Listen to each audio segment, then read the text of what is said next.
The Treasure Valley continues a rapid ascent in the rock climbing world. This community has grown a lot. I've been here for about 10 years now, and even in the 10 years, 2 new gyms have opened up. The youth programs have put out a lot of exceptional athletes. Vertical View and Asana Climbing Gyms hosted the 2023 U.S. Open Nationals, and more Idahoans are giving the sport a try, falling in love with a new passion. So I suited up with a harness and a pair of climbing shoes, ready to see what the hype is all about. There you go. Rajith Thekadath, the head coach of Vertical View's climbing team, Nice, you got it. showed me the ropes on one of their most entry-level climbs. You're almost there, though. If you can get past your fear of heights, No need to look down. it's a lot of fun, an adrenaline rush, and a full-body workout. So is this the top? Yup, there you go. As climbers gain experience, they can start diving into the main disciplines used in competition. A new change for the Olympics, speed climbing is now a standalone event with its own medal. By splitting it up, we get to see better performances all around. Climbers on their mark. The sport is basically the climbing equivalent of a short sprint. The world record right now is something like 4.78. It's pretty incredible. That 5-second barrier was kind of like the 4-minute mile in climbing for the longest time. A head-to-head race up a 15-meter wall. It's extremely high pressure. And while other climbs emphasize variety, this one is always the exact same route. Even the angle of the wall, the distance between the holds, and the orientation of every hold is measured to a very exact degree.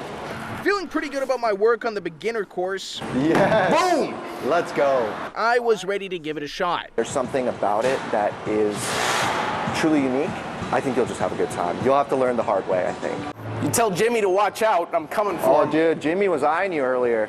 My opponent, Jimmy Katama, a local 18-year-old who's gearing up to compete in youth nationals. This went about as expected. Come on, Brady.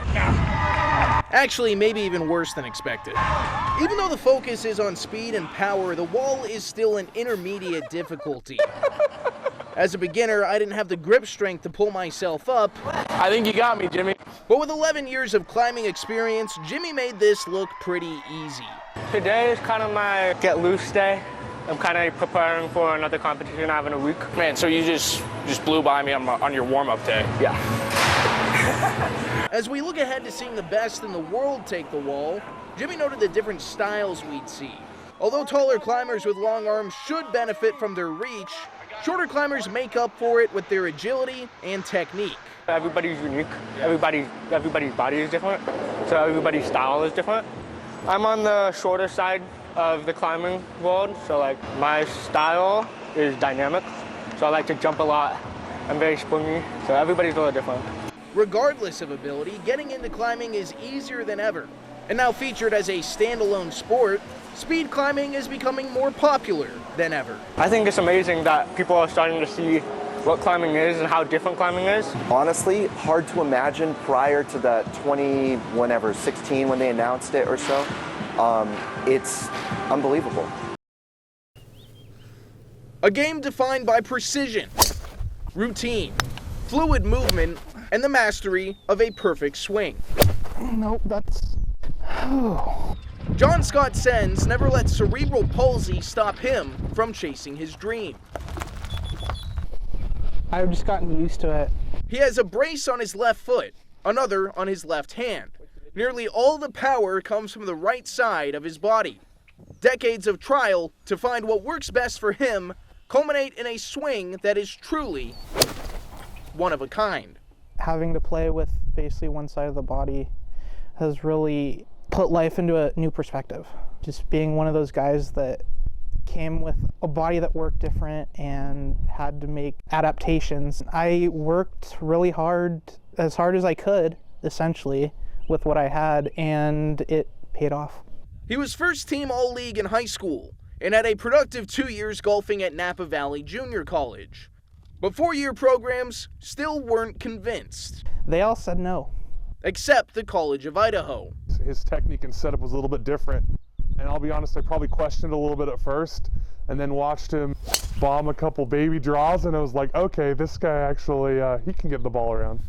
As with anyone who looks different, there were doubters, naysayers. Like, am I going to be able to keep up with these guys, play well enough? And when it works out, it works out. When it doesn't, it doesn't. But I think most of the time people probably underestimate what he's actually able to do. It's been impressive to have a couple of the coaches and players come up, and they've been pretty taken back by how good he actually was compared to what they thought he'd be able to do. But in the golf world, that doubt quickly turned to support. Once they realized that, John Scott wasn't going to back down, he has been able to, overcome what for the majority of people would have been just a game breaker, a stopper. His parents, Doug and Marta, make the trip from the Bay Area for nearly every meet. His dad even got to caddy for him in the U.S. Adaptive Open qualifier last month. I was so proud of him. I was just in awe. It was just really nice to meet guys with all different disabilities and came from different walks of life. Very supportive and of what I've gone through, and I've essentially done the same for them. It's not about proving himself, but inspiring others. Just pursue it. Don't hold back. Go out there and see what you can do. Fans in the Treasure Valley sure love their sports and the stars that play them.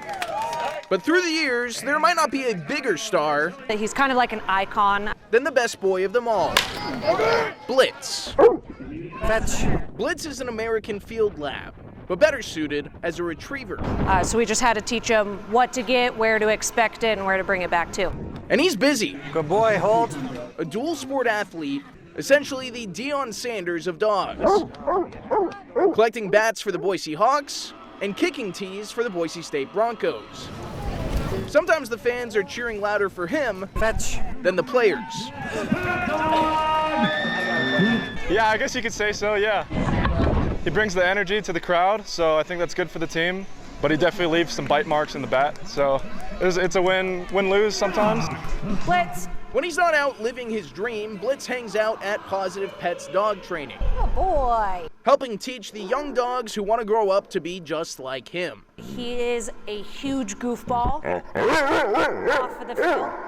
Yeah, exactly. His handler, Ayla Gardner, pretty much has the coolest job in Boise. Yes, absolutely. But Blitz takes his job very seriously as well. I think almost any dog across the board loves having something to do, something to work towards. So he gets super excited on game days. He knows his bandana. He knows when we pull into the stadium. I heard a puppy behind me. Oh, hey! And in a way, Ready? He's actually rooting for the home team because a base hit means he gets to go do his job. Good boy. Although he is still working out some of the finer details of the sporting world. And there's a lot of times at the Hawks games where they'll hit a foul ball and he'll hear the ball hit the bat. And he's like, I heard it. Why are we not going? His career even brought him on a business trip, meeting the Broncos at SoFi Stadium for the LA Bowl. Super fun little road trip we got to do. We got to go to Dog Beach. And at halftime, he raced NFL legend Rob Gronkowski, who came in with a strategy. I'm going to bring my best. I'm going to try and distract Blitz as well. That's my technique. You can tell him as much as you want that I'm going to try to distract him. I don't think he's going to listen to you guys. Sure enough, Gronk knows his dogs. But at least he won with some sportsmanship. And then at the end, he gave him some bacon out of his pocket. So that was really nice. Blitz carries on a legacy. His dad was the original Boise State T-Dog, the late, great Cowboy Cole. The head of an accomplished working family. Brothers and sisters who are bomb detection dogs and who work with search and rescue and a lot of really cool stuff. And continuing tradition, his half-brother Ripken took his talents to the Atlantic coast, retrieving tees for the NC State football team and bats for the Durham Bulls. Fetch!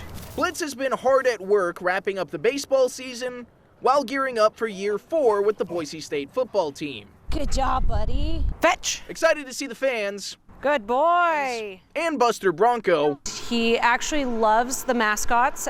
But mostly he's excited to see a lot of touchdowns. He's not fueled by treats or other awards, it's in his genes. He does it all for the love of the game. His biggest reward is getting to go out and do the job. You know, adrenaline that he gets when he gets to go out, get the tee and bring it back is honestly why he works. Brady Frederick. I love your big ears. Idaho's News Channel 7.